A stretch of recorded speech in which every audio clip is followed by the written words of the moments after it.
વ્યક્તિને વંદન કરવા. સૌથી પહેલા વંદન આ વ્હાઇટ મિલિટરી ફોજ, લગભગ સફેદ કલરની અંદર જ છે બધા. દેશની સુરક્ષા, જે સરહદ હોય ને એની રક્ષા માટે એક ફોજ હોય કે જે આર્મીના ગણવેશની અંદર હોય અને આપણી રક્ષા કરતી હોય. પણ આ સમાજની એક બાઉન્ડ્રી હોય ને એની અંદર પણ એક આર્મીની ફોજ હોય, જે આપણા વડવાઓની ફોજ છે, જે હંમેશા આપણી રક્ષા કરે છે. એ બા પણ બેઠા છે અહીંયા અને દાદા પણ બેઠા છે. એને આપણને શીખવાડ્યું છે આપણી કુળદેવી કોણ છે, આપણા નિવેદ કેટલા થાય, પરંપરા કોને કહેવાય, હુરાપુરા કોને કહેવાય. બાકી આપણે પરણીને આવ્યા ત્યારે આપણે હાવ ચોરના માથાની જેમ ઊભા હતા, આપણને કાંઈ ખબર નહોતી પડતી. પણ આ બધા જ સંસ્કારો જો કોઈ આપ્યા હોય ને તો આપણા વડવાઓએ આપ્યા છે. આ સંસ્કારો અને પરંપરાનું ભાથું જેમની પાસેથી મળ્યું છે, સૌથી પહેલા વંદન એમને થાય. એમના પછીના બીજા વંદન એ દરેક પિતાશ્રી માટે કે જેને ખબર પડી કે હવે હું પેલા એક હતો, એમાંથી લગ્ન થયા એટલે બે થયો, એમાંથી એક બે સંતાનો થયા એટલે 3-4 થયા, મા બાપની જવાબદારીઓ આવી. પેલા એટલો મોજ શોખ કરતો હતો ને હવે આ બધાની જવાબદારી મારે સંભાળવાની છે. હું 8 કલાક મહેનત કરતો હોય ને તો હવે હું 10-12 કલાક મહેનત કરીશ. મારી પોતાની જમીન 15 વીઘાની હોય ને તો કોકની હું ફાર્મથી વાવીશ, પણ મારી મહેનત હું વધારી દઈશ, કારણ કે મારા પરિવારને સારું સુખ અને સગવડતા હું આપી શકું. આવા દરેક પિતાશ્રી અહીંયા બેઠા છે ને, ભલે ભાઈઓનો કાર્યક્રમ નથી પણ નોંધ તો અહીંયા એ લોકોની લેવે, કારણ કે એ ઘરનું ઢાંકણ છે, એ ઘરનું મોભારું છે અને એના થકી આપણું ઘર છે. એનો હાથ પકડીને આપણે ફેરા ફર્યા છીએ, એનો હાથ પકડીને આપણે આ સમાજની અંદર, આ ઘર વ્યવસ્થાની અંદર બંધાણ્યા છીએ. એમને પણ મારા વંદન.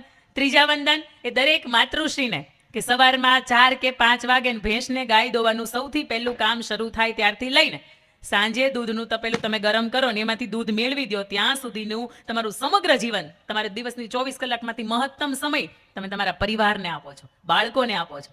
ટિફિન બનાવવામાં, ઘરના કચરા પોતા કરવામાં. દિવાળી આવે ને તો મને એમ થાય કે તમારા મોઢાની સફાઈ રહી જાય, પણ ઘરની સફાઈ ખૂણાની થવી જોઈએ. આ માનસિકતાની સાથે તમે જીવો છો, કારણ કે તમારા ચહેરાની જે નિર્દોષતા છે ને અહીંથી દેખાય છે. શહેરની અંદર હશે બનાવટી ચહેરા, પણ માથે ઓઢેલું હોય ને એટલે સમજી શકાય કે આ ચહેરા કેટલા નિર્દોષ છે. આપ માતૃશ્રીને પણ વંદન. એના પછીના વંદન આજના સમાજની અંદર આપણા ઘરના આંગણે ઉછરે રહેલા આપણા દીકરા ને દીકરીઓ કે જે 12 વર્ષની ઉંમર વટાવી ગયા છે અને 22-25 પહોંચ્યા છે, જેમણે દરેક કામ એવા કર્યા છે કે જેની ઉપર આ શાળાનું પરિસર, જેનાથી આપણો સમાજ, જેનાથી આપણું કુટુંબ અને જેનાથી આખું રાષ્ટ્ર ગર્વ લઈ શકે. જેને એક પણ કામ એવા નથી કર્યા કે મા બાપનું માથું નીચું થાય. આવા દીકરાઓ ને દીકરીઓ તમારે મારે આંગણે જે છે ને એમને પણ મારા વંદન. અને એના પછીના વંદન દાતાશ્રીઓને.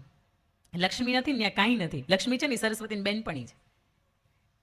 એમ કહેવાય કે કોઈ પણ સત્કાર્યની શરૂઆત કરવી હોય તો લક્ષ્મી જોઈએ. અને આ દાતાશ્રીઓએ મન મૂકીને પોતાના જે પરસેવાની મહેનત છે ને એમને આપણા માટે આજે અહીંયા આપી છે. કોઈ ભોજનના દાતા હશે કે કોઈ આપણા બાળકો ભણી રહ્યા છે એ સંકુલ પરિસરના દાતા હશે. એ દરેક દાતાશ્રીઓ છે ને એમને હું વધાવું છું. અને દાતાશ્રીઓની વાત થાય છે ને ત્યારે સાહેબ મારે તમને હરિભાઈ મારે 2 વાત કરવી છે અહીંયા, કે દાતાશ્રીઓ છે ને 2 રીતના હોય. એક દાતાશ્રી એવો એક નામ લખાવીને ભાગી જાય કે આ તો તામાનતામાં બધા લખાવતા હતા, મારે લખાવાઈ ગયું છે, હવે કઈ આપણી પાસે ઠંઠન ગોપાલ કઈ છે નહીં. અને બીજા દાતાશ્રી એવા છે કે એને ખબર પડે કે મારો સમાજ છે અથવા તો કોઈ અન્ય જરૂરિયાતમંદ વ્યક્તિ છે કે જેને ખરા અર્થની અંદર જરૂરિયાત છે, કે ખરા અર્થની અંદર મારી લક્ષ્મી કદાચ ત્યાં જશે ને તો 1 રૂપિયાનો 1.25 રૂપિયા થઈને વપરાશે. અને આવા દાતાને એવું કહેવાય કે તારો કે તેજ સે ચંદ્ર છીપે નહીં, સૂરજ છીપે નહીં, બાદલ છાયો, રણે ચડ્યો રજપૂત છીપે નહીં, દાતા છીપે નહીં, માંગન આયો. એવા દાતા કે જેને માંગવું ન પડે, એને સામેથી એમ થાય કે નહીં આ મારા સમાજ હિતનું કામ છે, સમાજ ઉત્કર્ષનું કામ છે અને આ મારું કામ કહેવાય ને, આમાં મારી ફરજ પડે, આપવું પડે મારે. આવા દાતાશ્રીઓની અહીંયા હરમાળ છે ને એમને પણ મારા વંદન છે ને. એના પછીના વંદન આ આયોજક સમિતિને. મેં તમને કહ્યું એમ કે આપણે અહીંયા પહેલેથી શરૂઆત કરીએ ને છેલ્લે સુધીમાં કલર કેવો કલર રમીએ ને તો હવાર પડી જાય, કારણ કે આપણું જીવન છે ને પંચરંગી જીવન છે, સપ્તરંગી જીવન છે. પણ આ પુરુષો જેટલા પણ અહીંયા બેઠા છે ને હું લગભગ જોઉં છું ત્યાં સુધીમાં મને 4 જ કલર દેખાય છે. એક સફેદ, એક કાળો, એક વાદળી અને એક ભૂખરો. આપણે જે બ્રાઉન કલર છે એવો કરીએ એ ગ્રે કલર. આ 4 કલરની અંદર એનું આખું જીવન પૂરું થઈ જાય. અને તમે જુઓ એને કપડાની વેરાયટીઝ એ કેવી, કાં તો કુર્તો હોય અને કાં તો પેન્ટ શર્ટ હોય. એનાથી વિશેષ આપણે તો અહીંયા કુર્તા પેન્ટ હોય, 3-પીસ પેસ હોય, ચણિયા ચોળી હોય, સાડી હોય ને એ પાછા ઘરમાં પહેરવાના, પ્રસંગમાં પહેરવાના, કોકના મોટા પ્રસંગમાં બધા પહેરવાના અલગ અલગ. ચૂડીદાર હોય, લેગીઝ હોય, કેટલી વેરાયટીઝ અલગ અલગ. પણ ગમે છે એ કે તમે સરસ મજાના તૈયાર થાઓ છો, સરસ મજાની તમારી જે ચહેરાની સ્માઇલ છે ને એની આખો દિવસ તમારા પરિવારના ઉત્કર્ષ માટે વાપરો છો.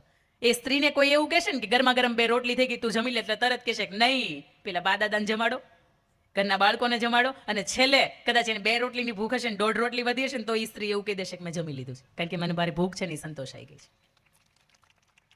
મહત્વની વાત હવે એ કે આપણે જે શાળા પરિવારના સંકુલના કેમ્પસની અંદર બેઠા છીએ, લગભગ શેઠ છે ને સાહેબ એ એવી રીતના હોય કે માત્ર પોતાનું ભેગું કરતા હોય. એને સમાજના કામની અંદર માત્ર મંચ ઉપર એમના અભિવાદન થાય એટલો જ રસ હોય. સમાજની અંદર કોઈ પણ સમાજ હોય ની અંદર ત્રણ પ્રશ્નો હોય, બહુ મહત્વના 3 પ્રશ્નો હોય. એક, બાળકોને શિક્ષણ, બીજું ભાઈઓની રોજગારી, અને ત્રીજું, જો પરિવારની અંદર સમાજની અંદર કોઈ ગંગા સ્વરૂપ બહેનો છે તો એના જીવન નિર્વાહનો ખર્ચ છે ને એ. આ 3 પૈકી કોઈ પણ લગભગ નામાંકિત વ્યક્તિઓ હશે ને તો એ 3ની અંદર ઊંડો રસ નહીં લે, કારણ કે એની પાસે જે લક્ષ્મી હશે ને એમાંથી એને કંઈક ખડકવાનું મન થતું હશે. પણ આપણે બહુ ભાગ્યશાળી છીએ કે જ્ઞાનસભર એવા આપણને હરિભાઈ મળ્યા છે. કારણ કે કોઈ પણ સમાજનો કોઈ પણ એક વ્યક્તિ ઊંચો થાય ને તો એ લગભગ સમાજની સેવા કરતો હોય. પણ હરિભાઈને આજ મળ્યા પછી એટલું ચોક્કસ કહી શકાય કે એ માત્ર એક ચૌધરી સમાજના જ નહીં પણ એ સર્વે સમાજના છે. અને પાછળ અમારા અમિતભાઈ એવી રીતે તૈયાર થાય છે. લોકલાડીલાનું બિરુદ ત્યારે જ મળે, બાકી નેતા બોલતા હોય ને તો આપણને એમ થાય કે આપણે આવું ઘર ભેગા થઈ જાય. પણ સમાજ હિતની, સમાજ ઉત્કર્ષની સાથે જ્યારે દાતાશ્રીઓને જોડાયેલા હોય ને ત્યારે વધારે આનંદની વાત એવું હોય ને પાછો એ સમય પોતાનો કાઢીને આપણી વચ્ચે ઉપસ્થિત રહ્યા છે. માત્ર મારા બહેનો માટેનો કાર્યક્રમ છે ને હાજરી આપીને જતું રહેવું એવું નહીં.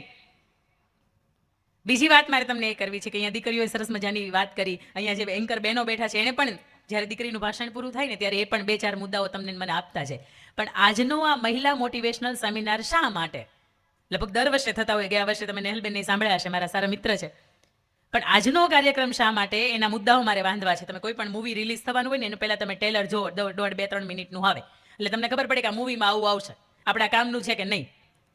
આજના આ કાર્યક્રમની અંદર મારે કઈ બાબત વણવાની છે ને, સૌથી પહેલા મારે મહત્વની આ વાતો તમારી સાથે કરવી છે. સૌથી પહેલી વાત, અહીંયા દીકરીએ પણ કદાચ એ વાત કરી દીધી કે શ્રદ્ધા તમારી અંદર ભરપૂર છે એને વંદન છે, પણ અંધશ્રદ્ધા જેટલી તમારામાં છે ને એને ખરેખર અભિનંદન ડબલ છે. કારણ કે તમને ખબર છે ને કે આપણે લાલ કલરનો દોરો બાંધીએ તો આપણે તાવ નહીં જ આવે, હે ને? કયો? હા, મને ખબર છે. તમને ભેંસને તાવ આવ્યો હોય ને તો મને એમ થાય ભેંસના ડોક્ટરને ન બોલાવે, બીજા ક્યાંક કોઈક દોરા ધાગા કરતા, કોઈક ધૂપ ધુવાડા કરતા હોય ને તેને બોલાવે. જો ધૂપ ધુવાડાથી સાહેબ મટી જતા હોય ને તો આ વિજ્ઞાન, આ સાયન્સ, આજે આ ડોક્ટરો છે ને આટલી બધી પ્રસિદ્ધિ આગળ આટલી બધી ન એને સ્થાપના કરી. મારાથી ચોક્કસ કોઈ પણ માતાજી હોય, કોઈ પણ દેવ હોય, કોઈ પણ ડેરી હશે એનો પરચો, મારી ના નથી. પણ ઈશ્વરની અંદર શ્રદ્ધા રાખવી ને એક મુખ્ય વિષય આપણો આયા છે. કારણ કે લાલ દોરા બાંધવાથી નથી જરૂર, બેટા લઈ જાઓ પાછી.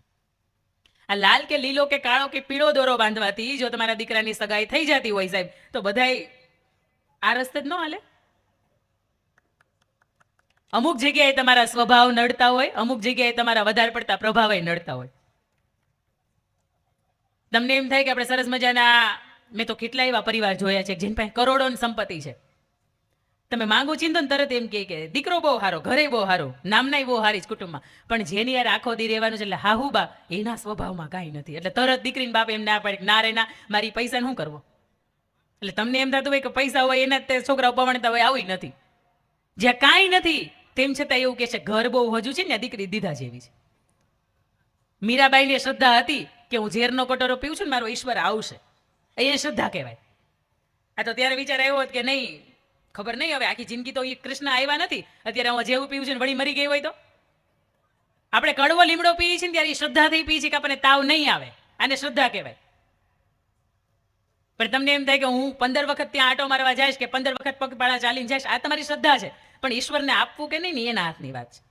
તમને એમ થાય કે મારી ઘરે દીકરાની વહુ છે ને એને 2 દીકરીઓ છે અથવા તો 3 દીકરીઓ છે, એને દીકરો નથી, તો હું ગોળ નહીં ખાઉં જ્યાં સુધી દીકરો એના જન્મ ન થાય. આને શ્રદ્ધા કહેવાય. પણ દીકરાની પરિવારની અંદર, એ કુળની અંદર, એ માની કુખની અંદર આપવો કે નહીં ના ઈશ્વરના હાથની વાત છે, એ મારા બુદ્ધાની વાત છે. એટલે અંધશ્રદ્ધાથી થોડાક પાછા વળીએ, ઈશ્વરને ખાલી એટલું કહીએ કે તારે જે કરવું હોય ને કર, તારે જેવો સમય આપવો હોય ને એવો આપ, હું તૈયાર છું. કારણ કે મને મારા વડવાઓએ એટલા સંસ્કાર આપ્યા છે કે સમય ને પરિસ્થિતિ કોઈ પણ આવે મારે હારવાનું નથી, મારે થાકવાનું નથી, બસ મારે લડવાનું છે અને મારે મારું શ્રેષ્ઠ આપવાનું છે. અર્જુનને આ શ્રદ્ધા હતી ને એટલા માટે કૃષ્ણએ આખું યુદ્ધ જીતાયું. બાકી 5 પાંડવોમાં એટલી બધી તાકાત નહોતી કે જીતાવી શકે. તમારી અંદર શ્રદ્ધા હોય ને ત્યારે તમને કોઈક સારો માર્ગદર્શક મળે, અને તમારામાં શ્રદ્ધા હોય ને ક્યારેક તમને કોઈ કંઈક કહેતું હોય ને તો તમને સાચું લાગે.